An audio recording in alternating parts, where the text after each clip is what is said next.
Hello, everybody. It's July 8th. We're back at you with episode 52 of the Clappercast. I'm Burke, And I'm Sean.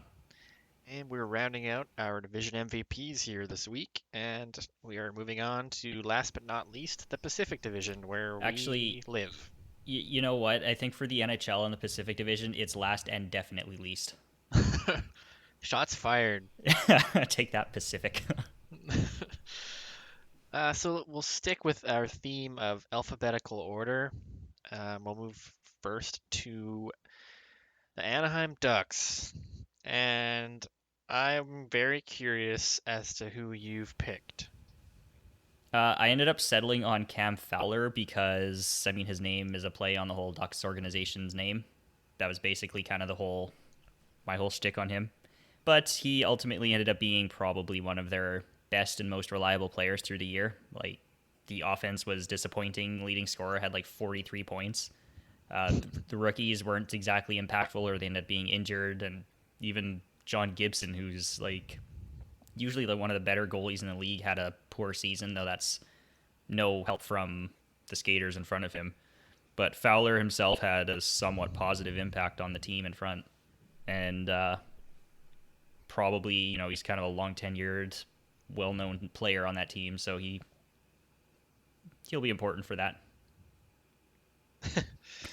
Yeah, I mean that's a good meme name is a worthy metric to use for MVP.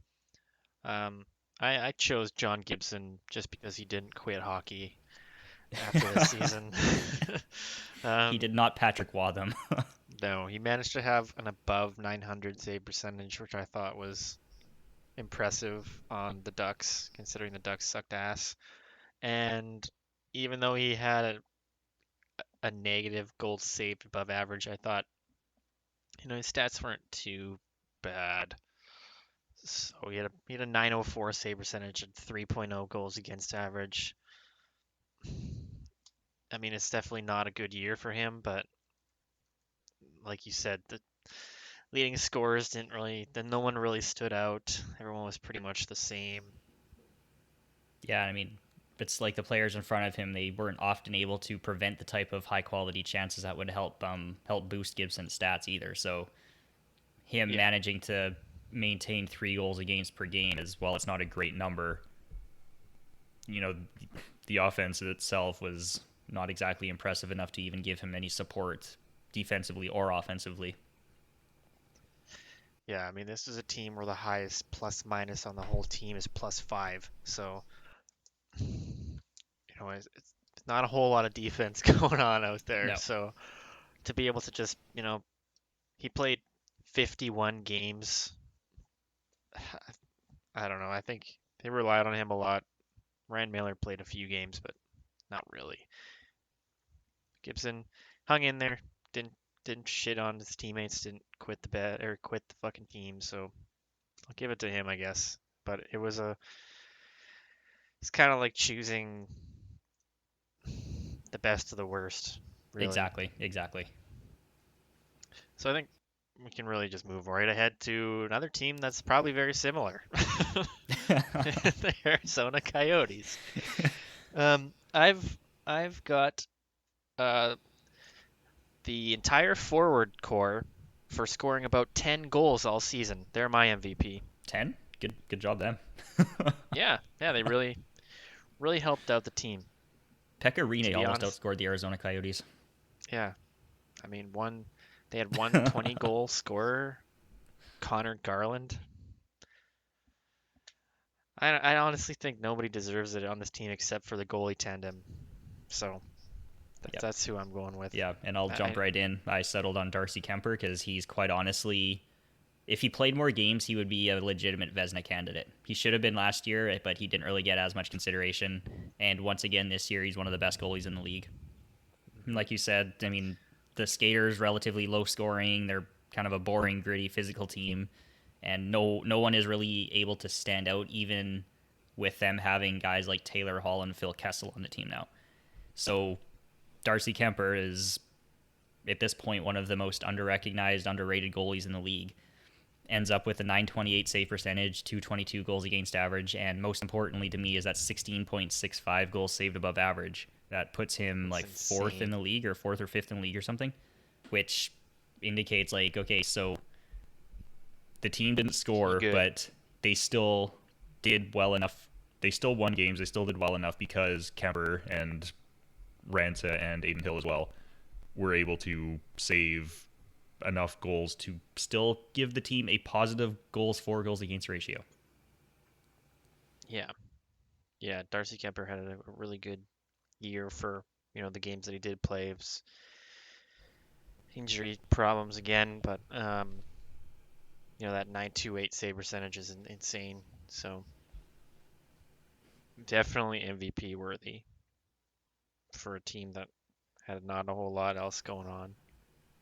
No, no, it'll be interesting to see how they do in the playoffs because their style might serve them well to kind of have a little bit of a run because they already have that kind of gritty team first mentality, Hmm. but they still need to find like you can't just rely on winning every game 1-0. You can't. You can't win in this league just scoring one goal a game. Surprisingly, no. You'd think it would work, but I don't think you're going to find too much luck with that. Tortorella's in shambles. John Tortorella, every player is a goalie.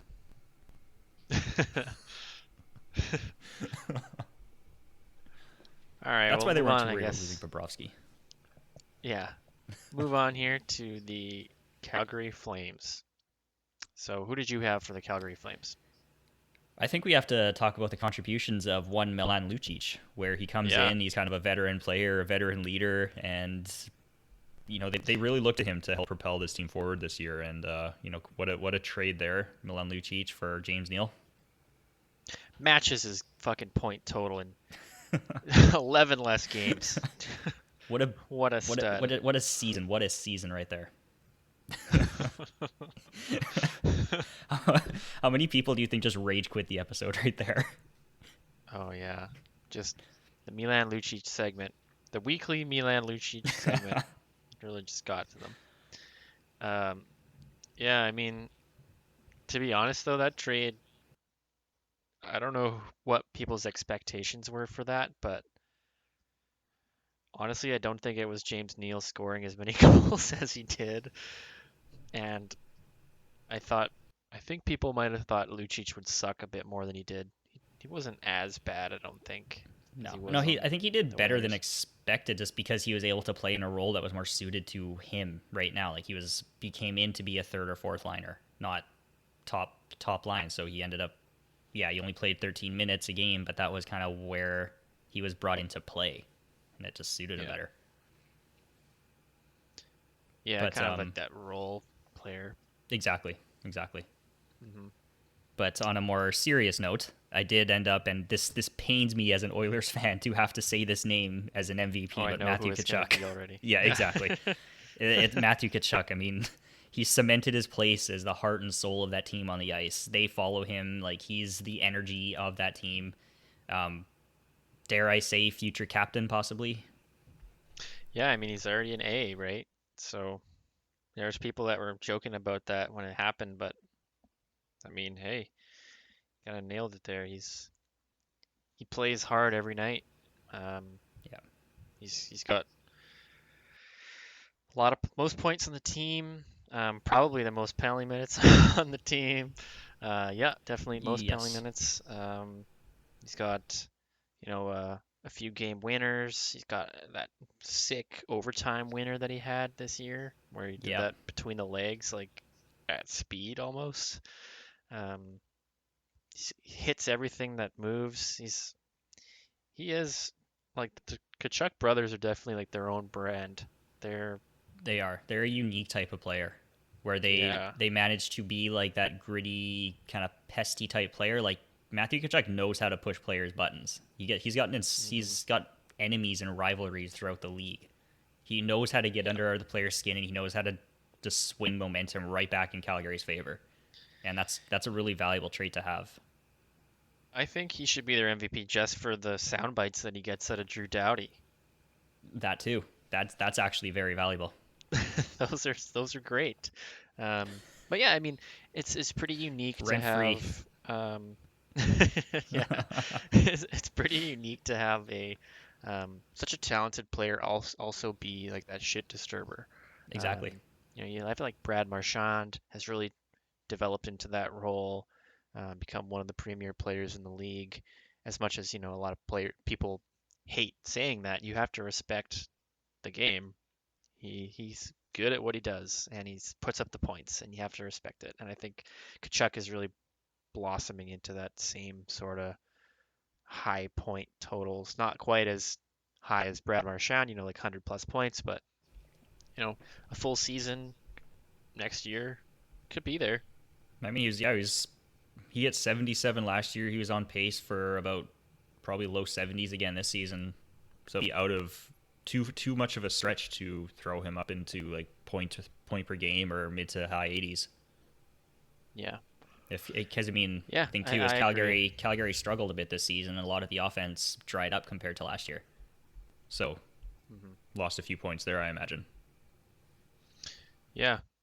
He was my pick. I had a special mention for Elias Lindholm for 7 game winners. Yeah, Still doesn't that's still doesn't beat the David Perron 9, but that's pretty impressive. yeah. I mean, Lindholm too looks like he's a time on ice leader for forwards. Yeah, he's up He there plays a a lot. lot of important minutes, so that's a good call as well. Yeah, I guess, before Bill Peters left, he would have been one of those trusted guys that he had from Carolina. So, um, lots of minutes, getting lots of opportunities out there. His shooting percentage too was insane, 17.2. That's That that's is pretty very high. high. That is. See. So yeah, outside of Milan Lucic, I think Matthew Tkachuk is definitely, the MVP on the team. But We do have to give a special shout out to the team for making the playoffs with Toby Reeder only scoring 4 goals. wow, yeah, I So mean, good, if good he job to scored them. 10, They would have won the division. it's still a bizarro world where the Calgary Flames and Oilers have swapped players as much as they have Well, it recently. was really weird last summer how Calgary's like, what do we need to push this team over the top? And they go and get a handful of Oilers. Former Oilers. Like Let's get that's kind of Cam an odd one. Talbot. Cam Talbot, Brandon Davidson, Toby Reeder, Milan Lucic, all in one summer.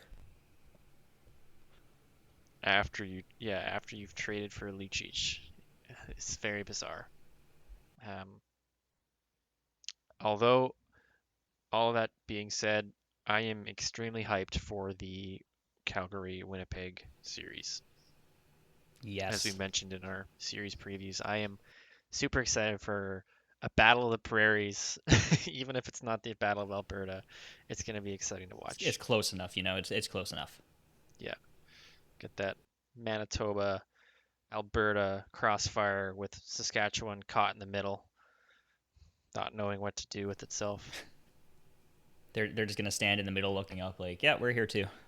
Yeah, go Rough Riders. Yeah. Well, I mean, we mentioned the Oilers going to the Flames. Maybe let's talk about the Oilers now. So, as the resident Oilers fan, who is your choice, and why is it Leon Draisaitl? Peter Chiarelli.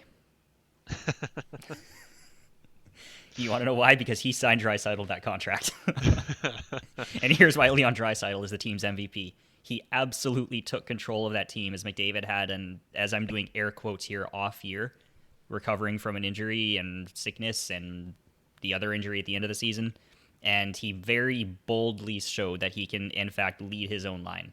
And that was one of the big questions still surrounding him coming into this season is whether or not Draisaitl could actually anchor his own line or whether he had to be McDavid's wingman the whole time. But nope, Draisaitl can take his own line. This season, he ends up with 110 points, 10 game-winning goals, 22-37 time on ice per game. That's insane for a forward. That Surprisingly is. enough, he had a 52.1% face-off winning percentage, which surprised me, actually. I didn't think he'd be that high yet on there. Um, he had a 19.7 shooting percentage as well, and that's actually a Yeah. regression from last year when he had like over 20%. So he ends up being the Art Ross winner. He's a likely Hart winner probably. I haven't heard too much to the contrary or too much that Panarin or McKinnon are going to win it. Obviously, in that case too, he's going to be a leading candidate for the Ted Lindsay Award as well. The knock against him is that he often, especially in December when he had a shitty month, in his own words, that he had a very poor impact defensively. He had negative possession numbers, and it's kind of like a Patrick Kane scenario where the offense makes up for the lack of defense. But you can't deny the fact that his 110 points kind of carried the team, especially early on in the season when they started off so well, and Draisaitl was just lighting the lamp day in, day out. Yeah. He definitely had some criticism, yeah, earlier in the year based on the defensive play. I remember he was like minus, I don't know, something double digits at some point. And I Well, mean, he ended -7. 110 points though, to be fair, is pretty remarkable. Um, so I mean, like you're not putting him out there to play defense, right? Like that's not what he's out there for. So um, I think Draisaitl's definitely the MVP in my he's my choice as well. I think if McDavid played the same amount of games, it would have been interesting to see if he had the same number of points or if he was going to end up with more or less. Um, but I had honorable mention to Nuge and Kyler Yamamoto. Yeah, yeah. Because That line took off when they got put together. yeah, like it's just like you were talking about how Draisaitl's just a byproduct of McDavid. He can't have his own line. It's like no, he can, and it can be extremely successful Yeah. with a rookie on it too. Like Oh yeah. um, The feisty it's little just Kyler Yamamoto, like killing it out there. He had 26 yeah, points in 27 games playing mostly with Draisaitl.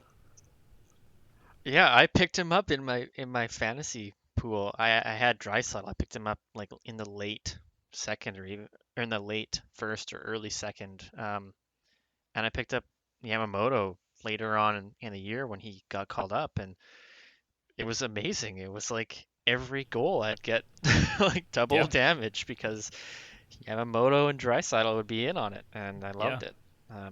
So yeah, I mean Yamamoto, like small-ish sample size, but from what we saw, it was tremendous.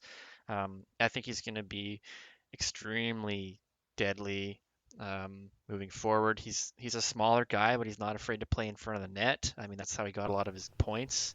I think he's yeah. going I to think I be remember really joking about this when this line came together that apparently Kyler Yamamoto was the net front presence the Oilers needed the whole time. yeah, Just fuck like you, Milan 5'10" Lucic. energy player is all they needed. We need the smaller forward to get in there and get into the Yeah, dirty areas. and you Somewhat know it brave works like Kyler because Yamamoto, not yeah, Milan Lucic. Um, it works. but Like Draisaitl's so good at passing that he can still go find a way to get Yamamoto the puck right in close and get a goal. Like it's just easy yeah, for them. um, I think he's going to be exciting in playoffs, and I think that having McDavid and Draisaitl split up in playoffs is going to be so important because in playoffs you're playing against obviously the best teams out there.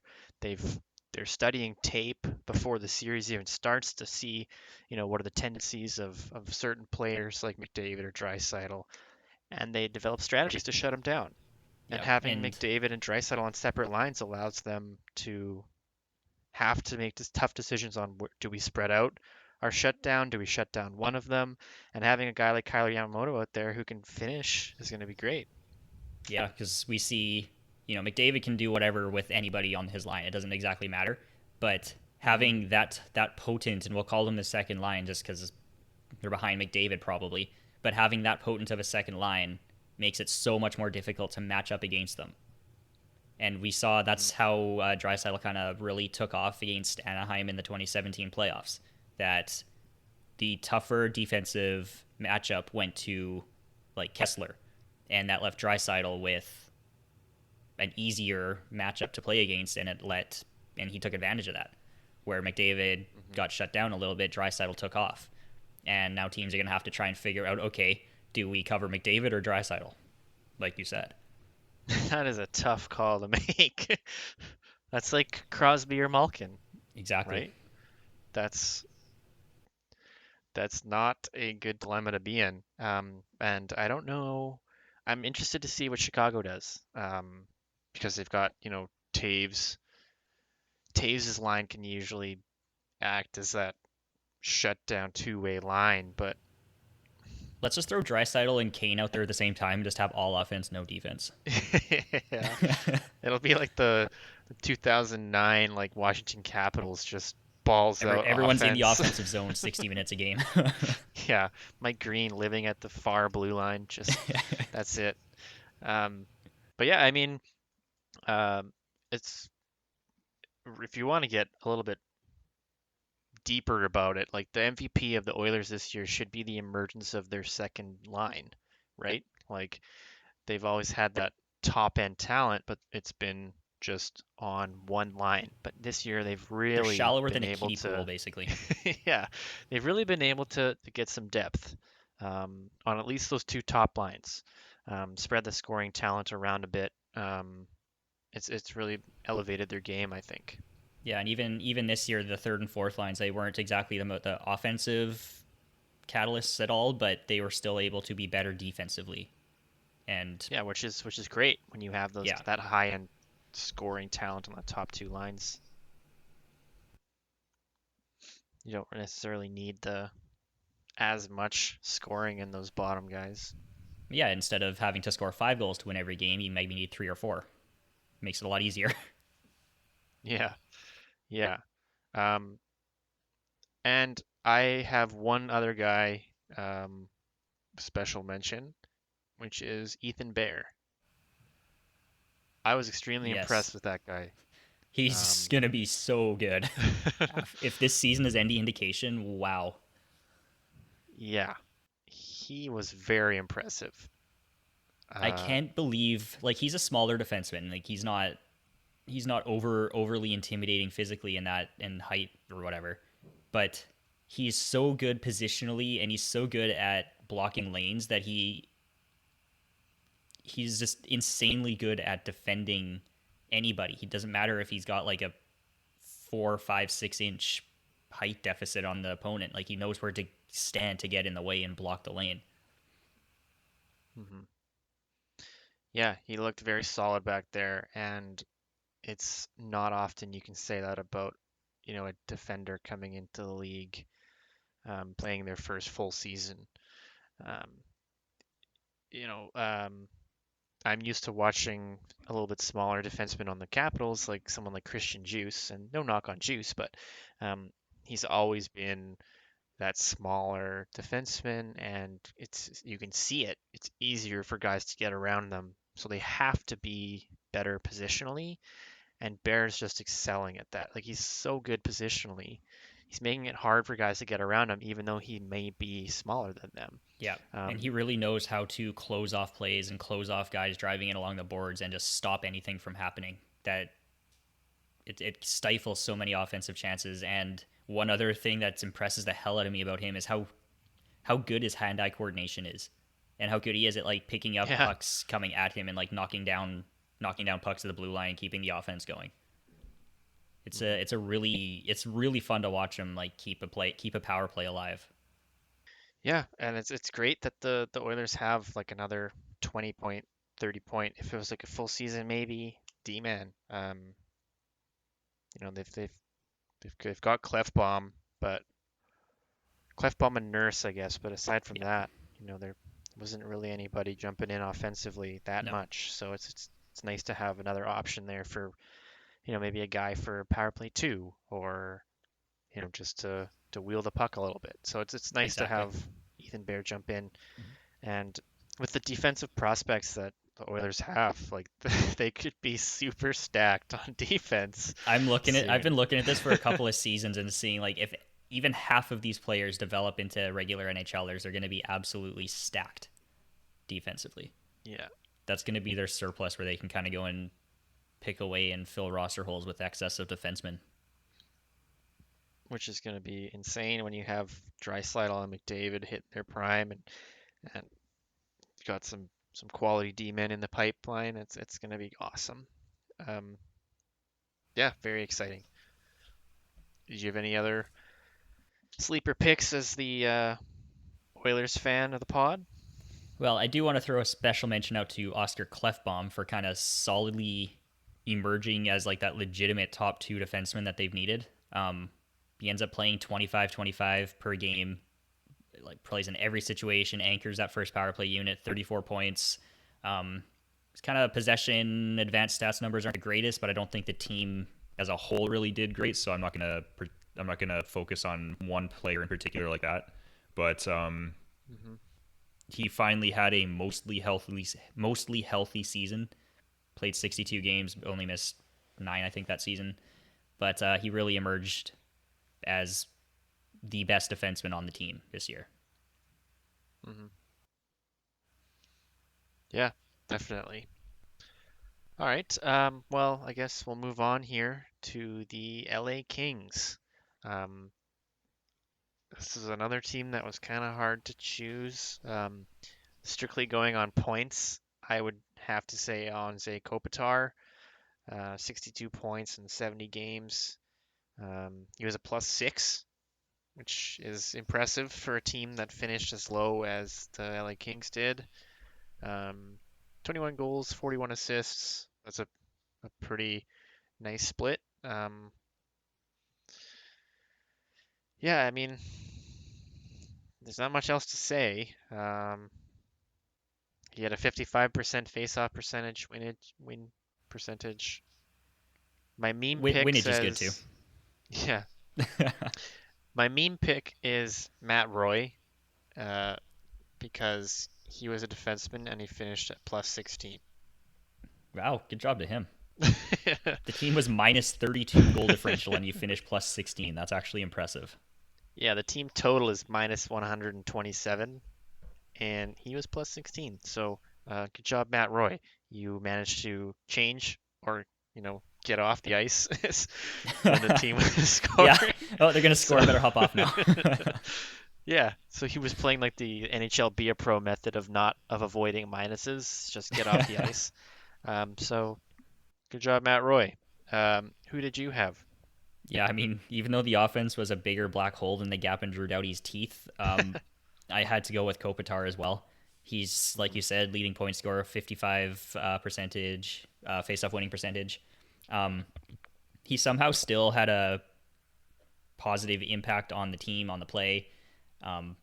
He ends up playing most of his minutes against the best in the Pacific, the best in the West, and names that include Draisaitl, Gaudreau, Couture, McKinnon, and still ends up being +6, leads the forwards in time on ice per game. It's got to be him. He kind of had a bounce back year after a poor year last year, and Yeah, unfortunately, the rest of the team did not follow that this year. yeah, that's true. Um, I think another MVP would be Tyler Toffoli, for earning them. Was it Tyler Madden from the Vancouver Canucks in that trade? Yeah, yeah, got him a little bit of stuff in return. Yeah, so good job, Tyler. Earning your former team a nice haul. Um, and they got Tim Schaller, which is great. What about 20-year-old fourth line prospect grinder Tyler. Ilya Kovalchuk? Ooh, yeah. He does a lot from the fourth line in his 17 games there. Yeah, definitely. So Toffoli, the trade was Tim Schaller, Tyler Madden, who's a great prospect from the NCAA, a second round pick this year, and a conditional fourth round in 2022. So, they traded Toffoli for like 8 games or something, and got all that. So Yeah, good job, Tyler Toffoli. Yeah, I mean, a really exciting team, LA. I don't really know who else to yeah. I really mean, they're kind of mention. mid rebuild right now, right? Even a lot of their best players are kind of hitting their aging years and going downhill a little bit, and their prospects aren't quite ready to make an impact in the NHL yet. So No. it's just going to be a couple of weird years for that team. Martin Furk, he had like the hardest shot in the AHL. I So believe so. way to We go. see he gave up all the zeros to make 100. He gave up all the vowels in his name to make 100 on the hardest shot score clock. Yeah, that's what happens when you don't have any vowels in your last name. Shoot real hard. All right, well, LA, it's been real. Let's move on, perhaps, to San Jose Sharks. Yeah, I mean, listen, it was Another a team here.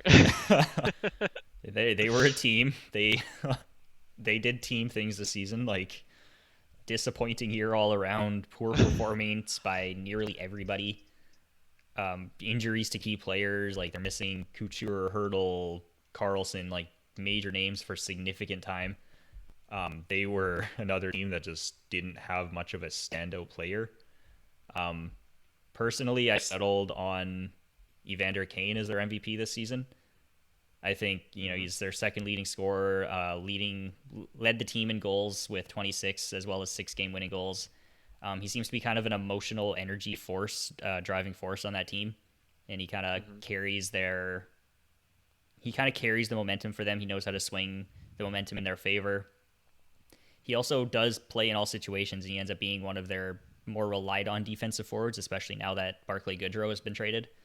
And Yep. even though he does take a lot of poorly timed penalties and kind of put his team at a disadvantage quite frequently, you kind of have to weigh the good with the bad and realize his overall contribution to that team on the ice is pretty positive. Mhm.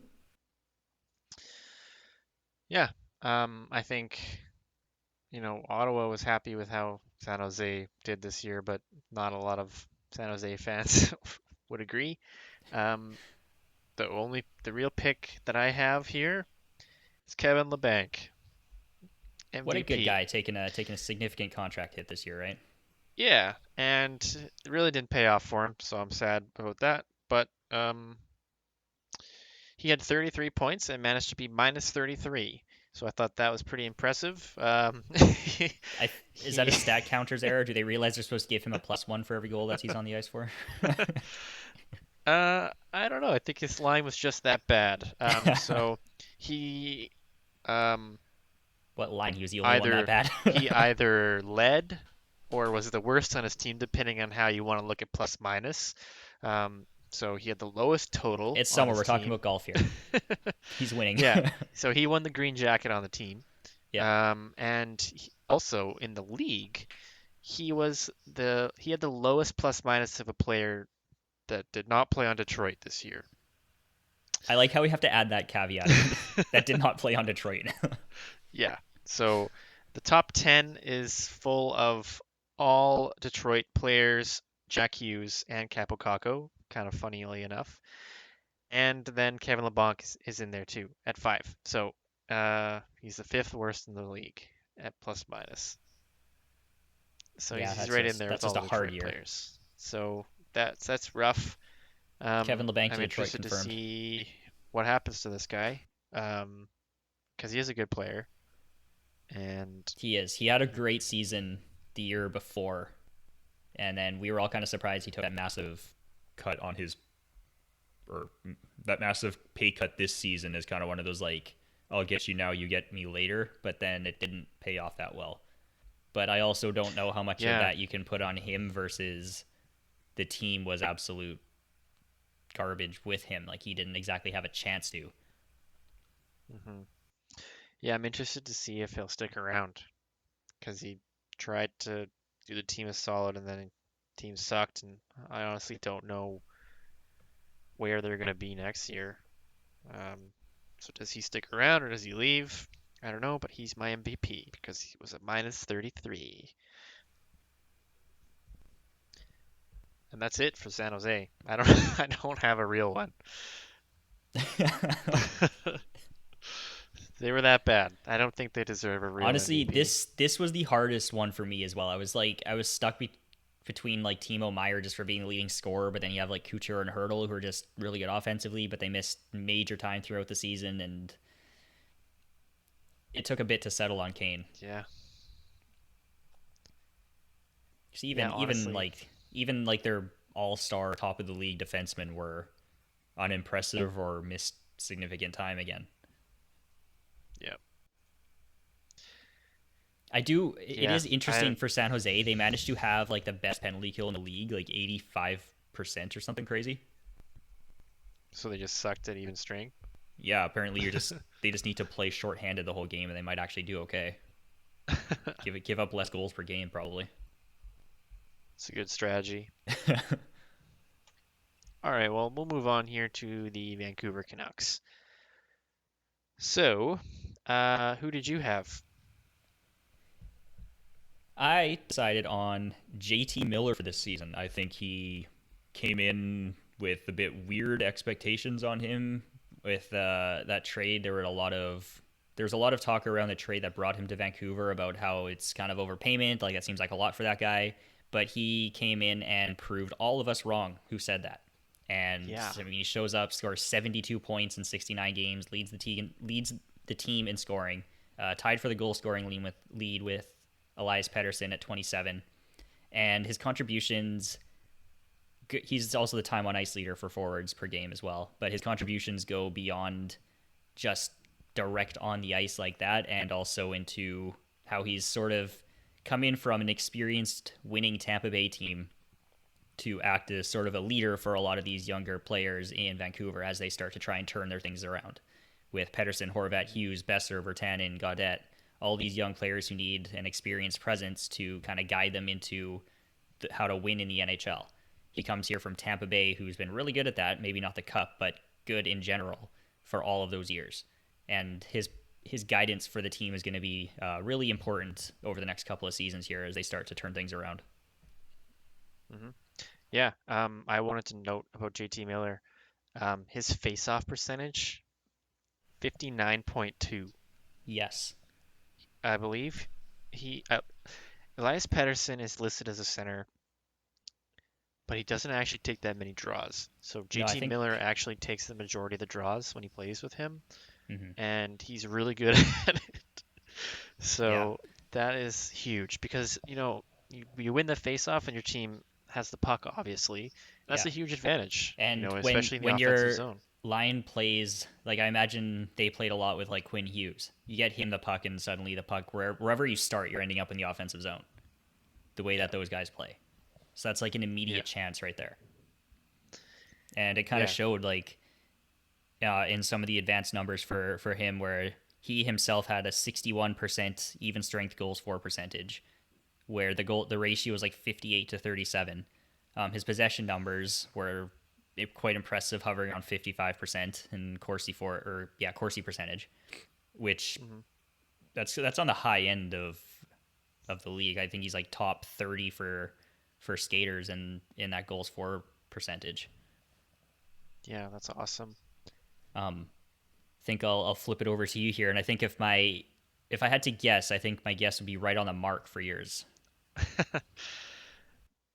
Yeah. Right on the Jacob. So I chose Jacob Markstrom. I've been, pumping his tires up all year. I watched a lot of Canucks games. I dare say I even had a touch of fandom for the Canucks this year, um, which is weird for me to say. But I absolutely love Jacob Markstrom. He was without a doubt the MVP for that team in my mind all season. Just the amount of I don't have so specific stats on high danger chances the Canucks gave up, but it feels like a lot. And Jacob Markstrom always seemed to have an answer. So, um, one of the funniest plays all year was the 3-on-0 that the Canucks gave up to the St. Louis Blues in overtime, That was an where amazing one. where Tyler Myers took out JT Miller and no, he took out JT Miller and Bo Horvat in the corner down by Binnington, and the Blues came down on a 3-0. Markstrom had no chance, but he made it look like he almost had it. Like he was so close. He played it so well, and he just his team wasn't there to help him out, and he almost had it. And that's what I feel like he was doing all year for them. It's just bailing them out of shitty situations. He seemed like he would save more of them than not, and he just came up with monster saves when Yeah. a shaky decor gave up a lot of chances against him, and he'd answer. So he Yeah. ended up having a 918 save percentage, a 2.75 goals against average, two shutouts. Um, so I mean, that's not not like an not like impressive stat line, but context, bringing context into it makes it a lot more impressive. yes, it's the context that matters. I mean, you have a decor of Chris Tanev, Tyler Myers, Quinn Hughes, Troy Stetcher, Jordy Ben, Oscar Fantenberg, um, and Alex Edler. So outside of Tanev and Edler, there's some shaky defense there. Um, Not to mention, Even I mean, Quinn the Hughes. forwards, the dominant forwards, a lot of them are younger and still kind of Yeah. offensive minded, right? So Mhm. defense can only cover so much of that, and then Yeah. Yeah. It just, he had the highest point share on the team. Um, I absolutely love this guy. And his father passed away this year. He missed some time. I feel like he was just like the rock for this team. Um, he was always there, and you saw it when he wasn't there. When they had to rely upon Thatcher Demko to fill in, wasn't the same. They lost. no. They lost quite a few games when Markstrom wasn't around. And at the end of the season, Markstrom had kind of a weird mystery injury, and I really hope for the Canucks that he's back and fully healthy for playoffs because without him, I feel like they have absolutely no chance. Yeah. So I've got some high danger chance numbers here, and he sits 10th in the league in high danger shots against at 286. Now he also played about 10 less games than almost everyone else above him on the list. So if he had played the same amount of time on ice or games played or whatever, he'd be right up there with a league lead. I say lead, but that's not exactly Yeah. a stat you want to lead in. No, unless you save a lot of them. Yeah. But yeah, I mean, like the Canucks gave up a lot of chances. They hung him out to dry a lot, and he bailed them out. Like he made the games exciting for me. Just But yeah, because 'cause he didn't just make a normal save. Like he'd make big saves, like highlight reel saves. timely, Wasn't yeah. yeah, like timely highlight reel saves, and he's not afraid to stack the pads. He does the old school windmill saves sometimes, and it's awesome to watch. So I It's so absolutely love fun. that guy. Screw the fundamentals. And like I said, his father passed away. I know it must have been a really tough season for him, but um, I think he's without a doubt their MVP, and I think he really cemented his case as someone that they have to re-sign. I don't think that Patrick Demko proved he was ready to be the guy for them. So Not yet. um, he's really earned a huge pay, and I think he's going to get it. But we'll move on to the last team here to go through, the Vegas Golden Knights. I'm never gonna forget watching the intro to their playoff series that first year, and you've got that person announcing the opening ceremony, just going like "Golden Knights." It was So just weird. so out of place and so hilarious in context. So But Vegas. yeah, with the Golden Knights, I had to go with their kind of new shiny toy in Mark Stone. He comes in Ooh. last season and impresses the hell out of everybody playing with Pacioretty and Paul Stastny, and they continued that through a lot of the season. They didn't play together the whole time, but that's they pretty much have two of the best lines in hockey, and those three players have been one of them. Mark Stone is a key part of that line. He is Mhm. easily one of, if not the best two-way winger in the league. He ends up with 63 points this season in 65 games, 19.25 in time on ice per game. I believe he was the forward leader for them as well in that.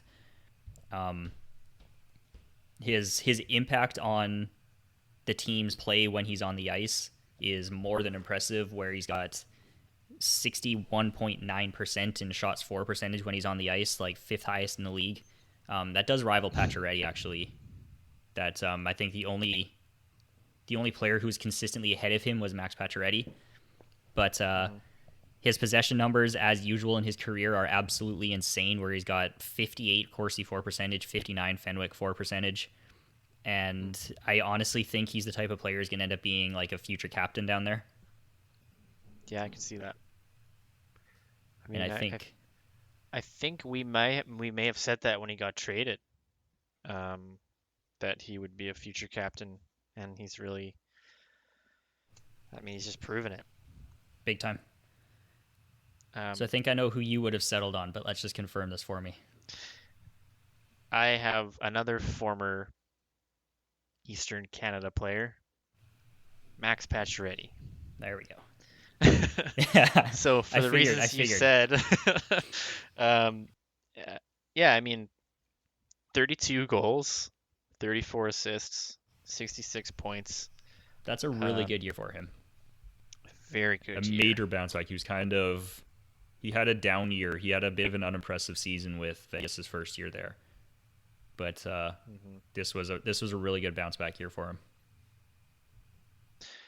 Yeah, he's done really well.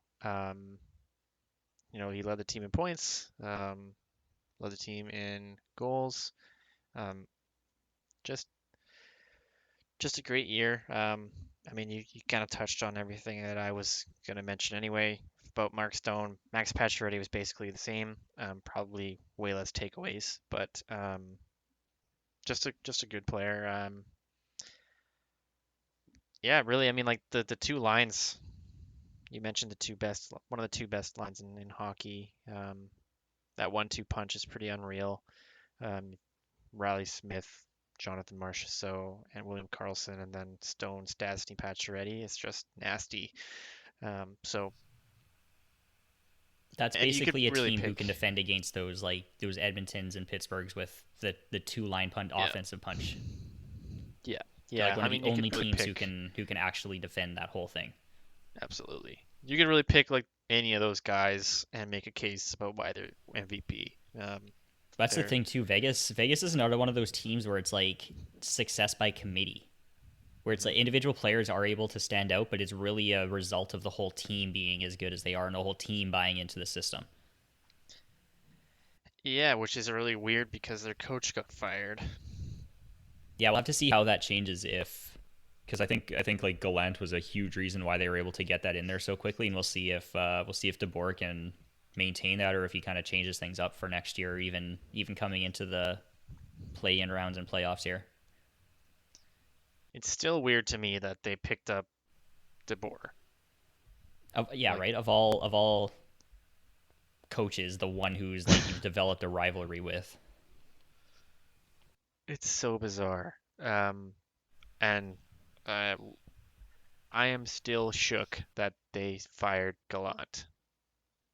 I mean, we talked about it when it happened, but it's still weird to me. Yeah, They weren't doing that bad. They were doing good. yeah. I mean, ultimately they somehow still did quite a bit better under DeBoer, but they also, I mean, that could have just been like the 10-15 game hot streak most like some teams can get after a coaching change. That is Yeah. it's not really sustainable long term.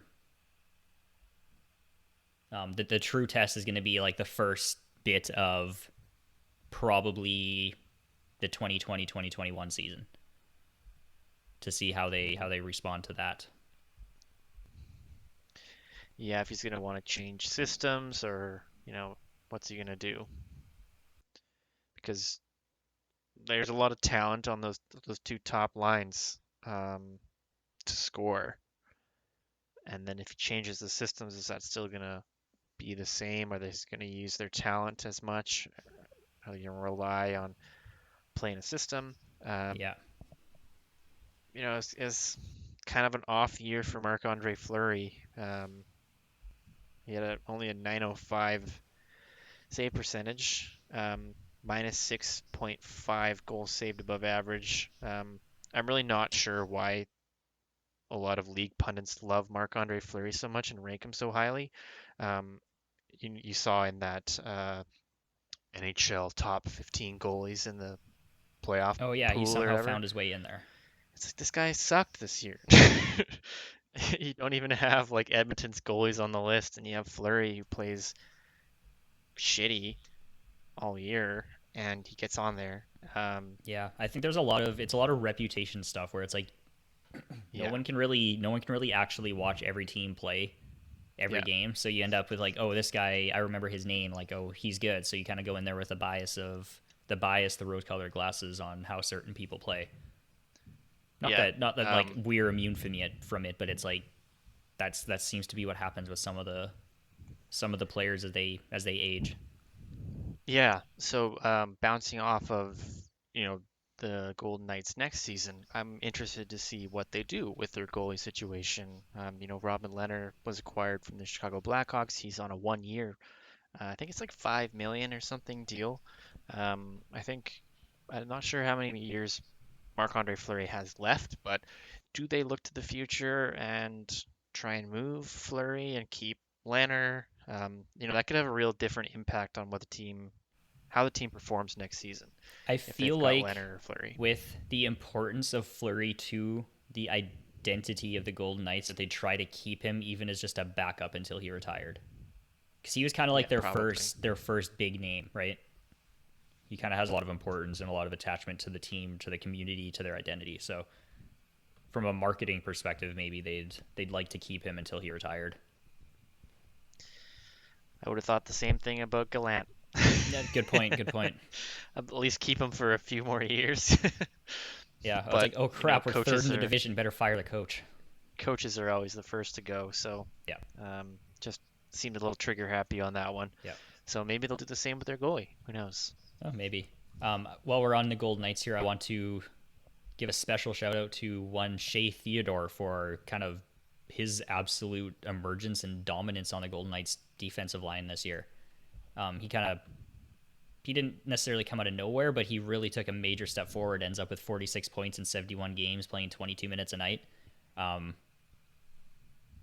he ended up probably filling or probably giving them like a legitimate top defenseman, like top two defenseman for the first time in their short history.